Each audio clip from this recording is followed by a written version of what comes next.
back to making a model horse saddle. The first thing we're going to do is take the lower skirt, and looking at the pattern, we're going to mark these notches just lightly with pencil so we know where they are. And that's marked on the main front piece. Next, we're going to take one of the patterns where there is a rear rigging strap, lay that on top, and give us an idea where this back cinch should be. So I'm going to go across and give a mark on the center back, and this is going to be where my rigging attaches. Using your body model, I've put a saddle blanket on there, put the lower skirt in place, and put on a pipe cleaner to hold it on just like a girth. I don't want to do the cinches right now. I'm going to do those after. So right now I just want it to appear cinched. Next, I'm going to snip off the tiny little tails that are sticking out here. What I want to do is place the shoulder assembly over top of these lines with a slight tilt forward. And I'm going to apply some glue on the inside of the shoulders. Once it's there, I'm going to push this part of the lower skirt up into, make sure it's glued to the shoulder assembly. On both sides, if you look from the top down, make sure both sides are even. You're going to hold it there until it's dry. Once the shoulder is dry, glue on the front rigging so that the rings are as close to the front as possible, just under the shoulder and almost to the end of the skirt. And glue on the back rigging at this line we placed or just slightly behind it. Gluing in the center, but not all the way down. There should be some play. So from about there to there. Take your cinch and do it up on the right side of the horse, making sure that the little rings are at the center bottom of the horse. So I've got this girth up on this side, and if the hole isn't big enough, just give it a little poke slightly with a pin. It's better if the holes look smaller than if they're all too large. On the near side of the horse, take the ladder, go down through the girth for the cinch.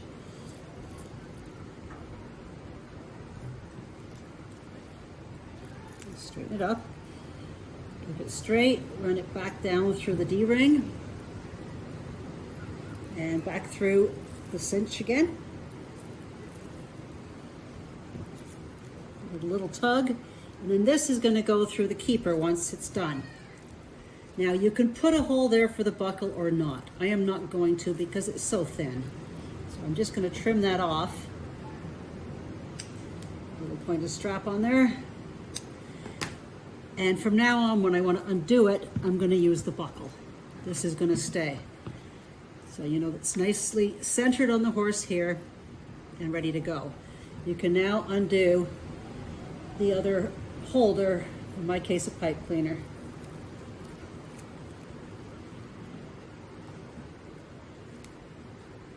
Fold the fenders together and find the center spot. And mark the center spot of the lower skirt, and then glue on the fenders right behind the front rigging. Right there, matching the center lines. I used about this much glue and then glued it right there. Now I'm going to straighten that up and make sure it's even on both sides. Before I go any further, I'm going to take a look at the actual seat. If I see it right now and push it down, I find that this may be a little high, and I wouldn't mind it just rocked back just a little bit. So I've cut a piece of leather just a bit wider than the seat, and I'm going to glue that there to give it just a small amount of raise when we're done. Take the seat tree and the cantle support piece, apply glue to the flesh side,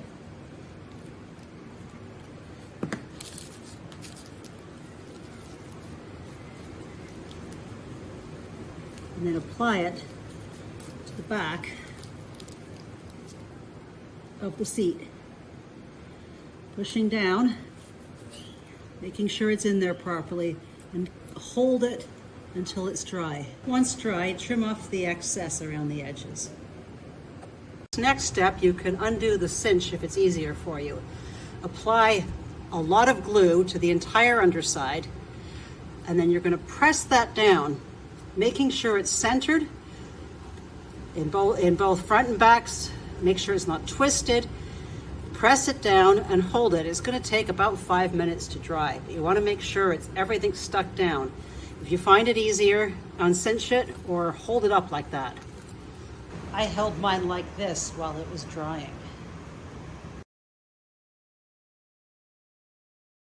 Take your lower skirt and check the fit.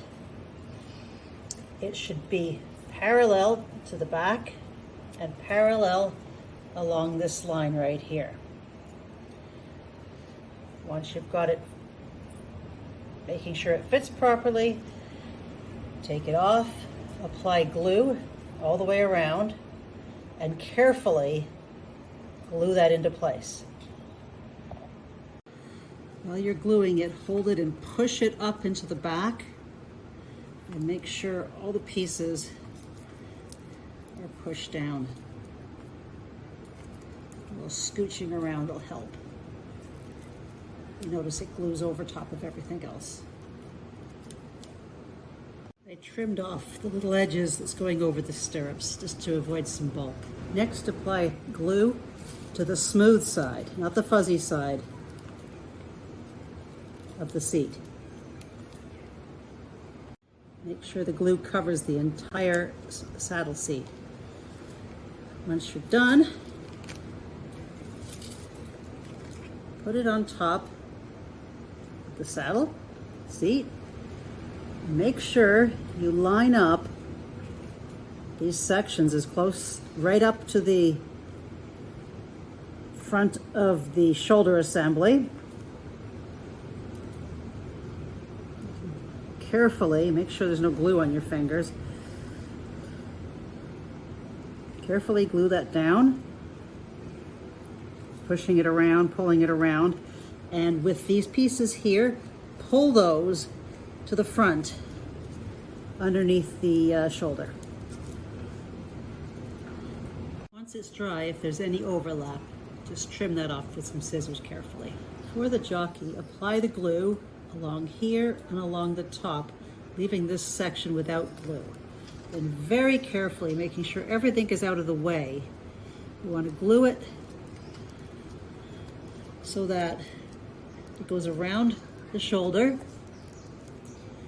and it meets in the corner, and this is parallel to these straight lines. I'm going to hold it into place until it dries. I took another look at the cantle and decided not to tool it because I haven't tooled the pommel. So I am, however, going to use some conchos on that, the Southwestern conchos. Your next step is to apply some glue along this edge and carefully, with that centered, glue that along the top. So it goes right from there, along the top, covering all those rough edges, and to the other side. Then once that's done, let it dry for a while. Next, I'm going to take the latigo keeper and the buckle keeper that came with my Southwestern kit and the 6 conchos. You can also use the conchos that came with the kit. I'm going to clean those off, and then I'm going to take a pin and I'm going to put a pinhole, this one I've already done, through this point. It's going to go right the way through. Make sure it goes through vertically, and you can do that on the table, pushing it right through your work surface. Put another hole right there, again vertically, and another one back here. Make sure you keep this vertical and press down like that. It should be coming through the bottom. Once you've got it in through the bottom, remove it. Don't forget to clean the little bits off the conchos. Take one of your pins and with a thin needle nose pliers, carefully bend that on a 90-degree angle. Next, put on one of the conchos.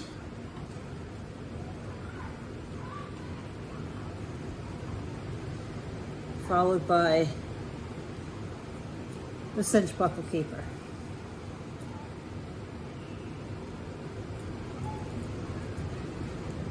Next, on the right side of the front, carefully stick your pin through that hole you already made, pulling it all the way through past the 90-degree angle. Do the same on the other side with a latigo keeper. Very careful when you're pushing it through, as the pins are very delicate. I find it helps to push them through a little.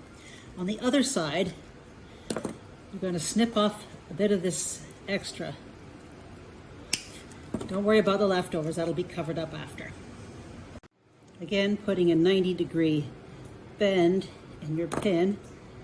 Thread on just the concho this time. And you're going to put it in the seat position and the back. It looks like this. You got that one here and the one back here. And they should be in the same location, centered at the back. This next step is very important not to get glue anywhere on the saddle, on the top of the saddle. Holding back all these extra parts sticking out, like the stirrups and latigo, you're going to apply glue, and I use a toothpick to make sure you get it all the way to the edges and cover the entire base. Once that's covered, take the worst side of the chamois and glue it down. Push it into all the sections of the base. It should overlap all the way around. Make sure there's no parts where it's not overlapping. Leave it for dry for a while, and once it's dried, carefully trim all the way around. Next is time to put some silver on. I'm going to check the fit, and if that saddle curves in the area of the silver, I'm going to curve the silver a little bit too. Just very slightly, in the shape that will be sitting on the horse. Then I'm going to use the glue. I'm using this stuff. Rio Rondo suggests hot glue, a small hot glue gun, but I tend to burn my fingers too much. I'm going to apply all my silver pieces, corners first. Before I do that to each one, I'm going to take a little bit of sandpaper and scruff up the back to make the glue stick better. When I show the model horses, I like to take my saddle in a Ziploc bag in case any pieces fall off. It happens occasionally, not very often, but just in case, and then carry some glue with you as well. That way, if you need a quick repair before a class, you're ready to go. When I'm gluing, I like to use a toothpick and tweezers and my pliers to help me with controlling everything so I don't stick myself together, which I do have a tendency of doing. So I'll just get that, make sure it's covering the whole piece without too much glue. And then I will move it onto place with my tweezers. And if need be, I can use these to squeeze it a little bit and hold to place. But that one seems to be good. And let it dry the 30 seconds or whatever your glue requires before moving on to the next one. Keepers out of the way when doing these front pieces right here. I've chosen to give the silver for the stirrup a slight inward roll so that when I glue it on, it has a bit of a turn inwards, just a little one. I'm going to use clamps to help glue that down. If you'd like to put more decoration on the shoulders like this, what I've done for that one is I've taken a large concho that I got from Rio Rondo. It's a southwestern concho, but it didn't come with a set. And what I did is using two sets of pliers, I carefully, very carefully bent in both this direction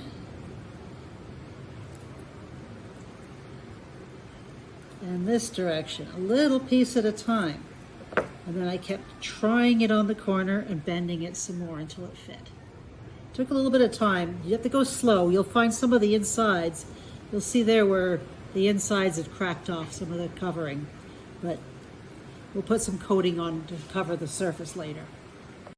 With some leftover tooling leather, I'm going to cut a strip about 4 millimeters wide so that they will fit inside these rear cinch buckles. So I don't have a buckle keeper. I'm going to take a piece of the metal off the side of these silver pieces and clean that up. Once I've cleaned that up, I'm going to take this piece and I'm going to create a buckle keeper by wrapping it around this leather. So one fold, two fold, so that it looks like a keeper for a buckle. Once I have my makeshift keeper, I'm going to thread it on the leather with about 1.5 inches sticking out the end. And I'm going to crimp that on with a pair of pliers.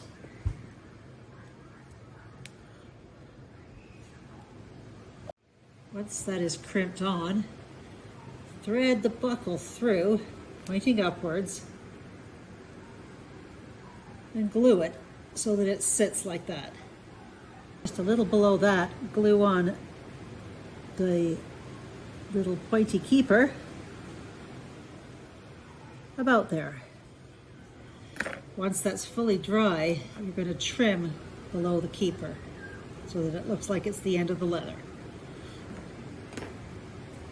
Thread this through the rigging, back rigging. Determine where you want it to lay, and then trim off any extra and glue it on. This could also be done with wider lacing. Make 2, more for the other side as well. I like it where the buckle lies just with the skirt right there, not hanging below. If you haven't already, thin the leather where the stirrups are going to bend. You'll also need to skive some leather lacing. You need 2 1-inch pieces. You have 2 options with the stirrups. You can attach them as is, making sure when you turn them the correct way, the silver side is out. Then you glue that down based on the length you need for your doll. That's one option. Once that's done, you can take the pieces of 1-inch leather and glue those around like that. The second option, I'm going to use some 3/32 lacing plus the buckles that came with the kit, because I'm not using those for the bridle. I'm going to use the fancy ones. So you need those buckles and lace to match. Skive down a couple inches of lace. On 2 small pieces of lace, you're going to thread the buckle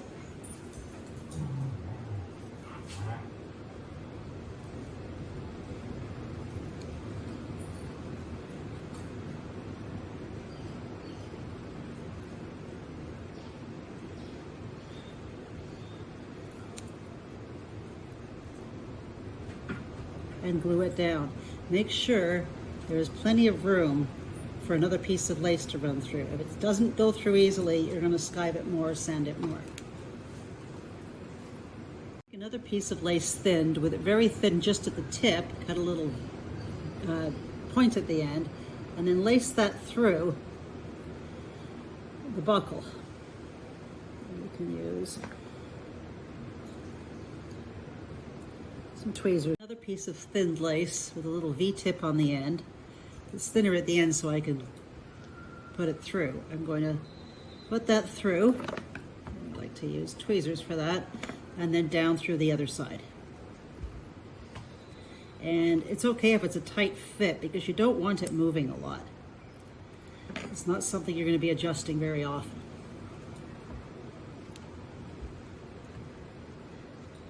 Put your saddle on the doll and do up the girth, and then I'm going to put the stirrup on with a doll on the saddle. I'm going to estimate approximately where I'm going to want that stirrup to fall, just plus or minus.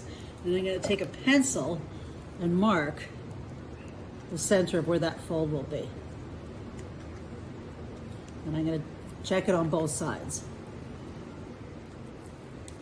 Thread on the stirrup with the fancy part, the silver, facing the front. And line up your pin with that line.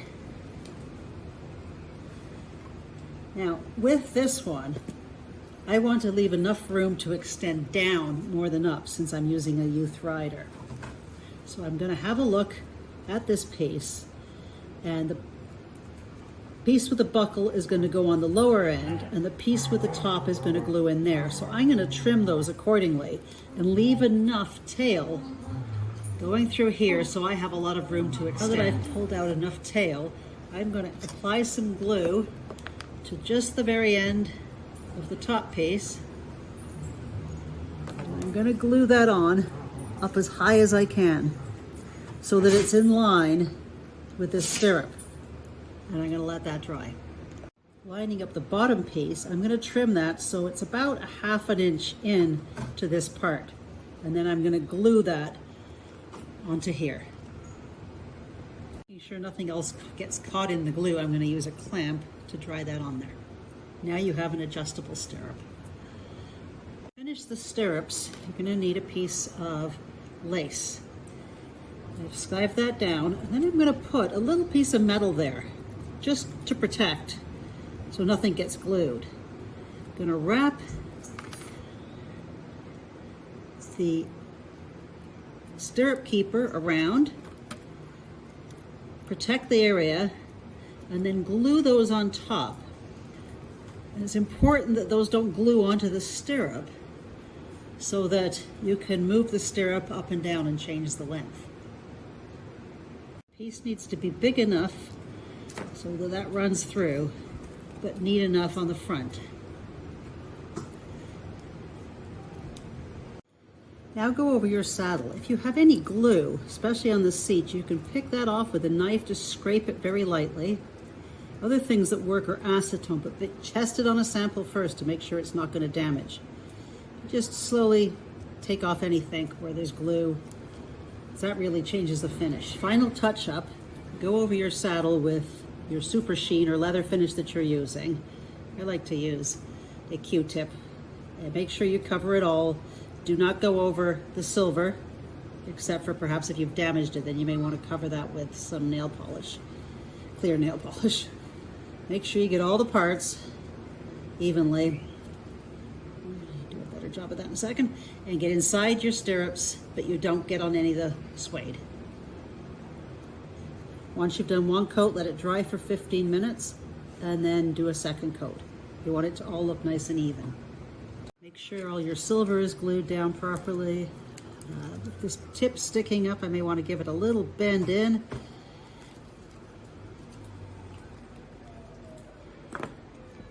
Have a look at the overall finish. The saddle on the horse, done up the girth, and I'm putting the latigo through the latigo holder. Be very careful with this because it's pretty fragile. Once it's in there, I like to leave it in there, and then I'm going to trim that off about there. And go over your saddle and make sure everything looks right. Train your stirrups down. You can wrap them with something like this pipe cleaner. Let it sit for a day, and the leather should fall into the right place.